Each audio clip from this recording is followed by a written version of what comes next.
Hello viewers, welcome to my YouTube channel explorer Nilabo. আপনারা সবাই কেমন আছেন? আমি তো খুব ভালোই আছি। আজকে বছরের শেষ দিনে আমি চলে এসেছি এমন এক জায়গায়, হাওড়ায় থাকেন অথচ এই জায়গা চেনেন না এমন খুব কম মানুষই আছেন। আমি এসেছি বাসুদেবপুর 3 নম্বর কালীবাড়ি, যেটা পরিচিত বাসুদেবপুর শেষে পতিত পাবনী শ্মশানেশ্বরী মন্দির হিসেবে।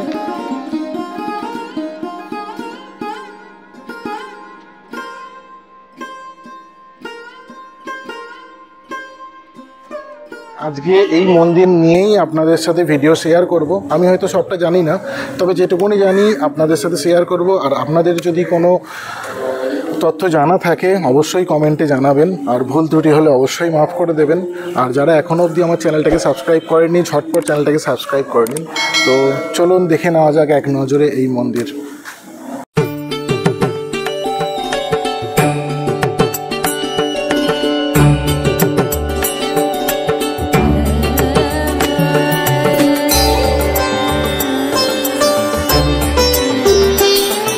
মন্দিরের প্রবেশদ্বার, দুপাশে দেবদারু গাছের সারি আপনারা দেখতেই পাচ্ছেন।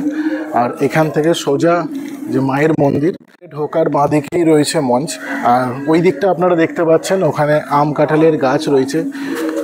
একদম মূল মন্দিরের সামনে আমি দাঁড়িয়ে আছি। মন্দিরের ওই পাশটায় রয়েছে বা শনিদেবের মন্দির, আর তার পাশে বা ভোলেনাথের একটি মূর্তি আছে। আর এই দিকটা একটি শিবলিঙ্গর ওপরে মন্দির তৈরি করা আছে। আর ওই পাশে রয়েছে পঞ্চমন্দির আসন।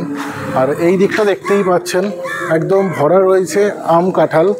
এত ছোট ছোট গাছে, পুরো এখন আমের সিজন, কিন্তু ফলন বুঝতেই পাচ্ছেন, দেখে লোভ লাগার মতো।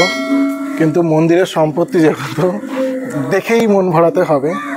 আর একটা আসুন, কাঁঠাল গাছেরটা দেখুন, আমি দূর থেকে দেখতেই পাচ্ছি কাঁঠাল গাছটা ছোট কিন্তু একদম কাঁঠালে ভরে রয়েছে। একদম কাঁঠাল গাছের গোড়া থেকে একদম ওপর অবধি দেখুন, পুরো কাঁঠালে ভরা। নাট মন্দিরের পর গর্ভ মন্দির, উঁচু বেদির ওপর শায়িত শিবের বক্ষে মা শ্মশানেশ্বরী দণ্ডায়মানা। মাথায় সোনার বড় চূড়া, 4 হাতে নানা গয়না পরে শালঙ্কারা রয়েছেন। হাতে খড়গ, মুন্ডমালা, চাঁদমালা ও অভয় ও বরাভয় মুদ্রা নিয়ে দাঁড়িয়ে। প্রায় শতাধিক বছরের প্রাচীন এই মন্দির। 1330 বঙ্গাব্দে আপনার এই মন্দির স্থাপিত হয়েছিল। আর তারপর তো প্রায় 100 বছর কেটে গেছে। প্রচুর মানুষ প্রতিদিন দূর দূরান্ত থেকে আসেন এই মন্দিরে দর্শন করতে। আর দেখতেই পারছেন যত সন্ধ্যা হচ্ছে, সৌন্দর্য কিন্তু কীরকমভাবে ফুটে উঠছে মন্দিরের। শিবলিঙ্গ একটি স্থাপনা করা আছে। আর এইখানে পঞ্চমন্দির আসন। পঞ্চমন্দির আসনে চোখ পড়তেই আমার নজরে পড়ল বেশ কয়েকটি নরকরটি, কোনোটি অর্ধ, কোনোটি পূর্ণ, বেশ গা শিউড়ে দেওয়ার মতো। যে শিবলিঙ্গর কথা বলছিলাম, এই সেই শিবলিঙ্গ। মন্দিরে ঢোকার বাঁ পাশে মন্দিরের যে সৌন্দর্য আর যে পরিবেশ আপনাদের মন ভরিয়ে দেবে, দেখতেই পাচ্ছেন। মন্দিরের এই পাশটা শ্মশান ঘাট। আর এখানে এই যে ঘাটের যে খাল, এই খাল গিয়ে মিশেছে গঙ্গায়। এটা মন্দিরের পিছন দিকটা। তো স্নিগ্ধ পরিবেশ, আপনারা আসুন, ভালো লাগবে। আর সত্যি বলতে যত সন্ধে হচ্ছে কিন্তু সৌন্দর্য মন্দিরের অনেকটাই বেড়ে যাচ্ছে। আর বুঝতেই পারছেন আস্তে আস্তে ভিড় বাড়ছে মন্দিরে। এবার সন্ধ্যা আরতি হবে। এটা মন্দিরের ডান দিক। ডান দিকে যেটা আমি বললাম বাবা শনিদেবের মন্দির, আর ওই পাশটা রয়েছে বাবা ভোলেনাথের মূর্তি। তো এই দিকটা একটু ঘুরে দেখাই। এত সুন্দর পরিষ্কার পরিচ্ছন্নভাবে এনারা রেখেছেন, মানে সত্যিই মন ভরিয়ে দেওয়ার মতো।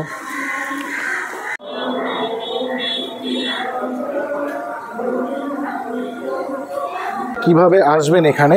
যারা ট্রেনে আসবেন তারা হাওড়া থেকে পাঁশকুড়াগামী লোকালে আন্দোল বা সাঁকরাইল স্টেশনে নেমে বলবেন বাসুদেবপুর, টোটো করে আসতে পারেন। বাসুদেবপুর থেকে হাটগাছা শ্মশানেশ্বরী মন্দির মাত্র 2 মিনিটের পথ। আর যারা বাসে আসবেন তারা হাওড়া থেকে রাজগঞ্জের বাসে আসতে পারেন। হাওড়া থেকে আপনারা বকুলতলা বা আন্দোলগামী বাসে করে এসে আপনারা রাজগঞ্জে আসতে পারেন। কে কে আপনারা এই মন্দির চেনেন অবশ্যই জানান। আর কেমন লাগলো আজকের ভিডিও অবশ্যই কিন্তু কমেন্টে জানাবেন। আপনাদের আরও যদি কোনো তথ্য জানা থাকে কমেন্টে সেটাও জানান। আর যারা এখন অবধি আমার এক্সপ্লোরার নীলাবো চ্যানেলটাকে সাবস্ক্রাইব করে রাখেননি, তো চ্যানেলটাকে সাবস্ক্রাইব করে নিন। তো দেখা হবে নেক্সট ভিডিওতে আরও নতুন নতুন ভিডিও নিয়ে আপনাদের সাথে শেয়ার করব। তো আজকের ভিডিও এখানেই শেষ করছি। তো দেখা হবে আবার অন্য আরেকটা ভিডিওতে। সবাই ভালো থাকবেন, সুস্থ থাকবেন, আর অবশ্যই কিন্তু এক্সপ্লোরার নীলাভ চ্যানেলটাকে সাবস্ক্রাইব করতে ভুলবেন না। তো নমস্কার।